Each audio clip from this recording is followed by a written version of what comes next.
મારા છેલ્લા 1.5-2 વર્ષના તારણ બાદ હું અહીંયા એટલી હિંમતથી અને દ્રઢતાપૂર્વક વાત કરી શકું, જો આજે ખેતીમાં ટકવું હોય તો ગાય સિવાય બીજો કોઈ વિકલ્પ જ નથી. આ વિકલ્પ વિના જેટલા પ્રયત્ન કરશો એ શોર્ટ ટાઈમ છે. થોડાક સમય માટે તમને સારું દેખાશે, પછી નહીં આપે. ધરતી જે ફળદ્રુપ હતી એ ભૂમિને આપણે બંજર બનાવી છે, શોષણ કર્યું છે.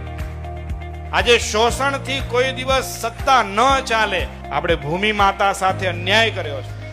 આપણે ધરતીને પણ માં માનીએ છીએ, તો એ ધરતી માતાનું પણ સંપોષણ થાય એવો વિચાર કરીએ.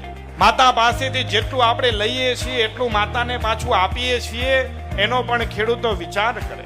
આ જે રસ્તે આપણે જઈ રહ્યા છીએ ઘાતક છે. આવનારી આપણી પેઢીઓને એ મૃતપ્રાય કરવા વાળી છે. હોસ્પિટલો જેટલી છે ને એનાથી ગમે તેટલી વધુ બનશે તોય ઓછી પડવાની છે. એ માર્ગે આપણે જઈ રહ્યા છીએ.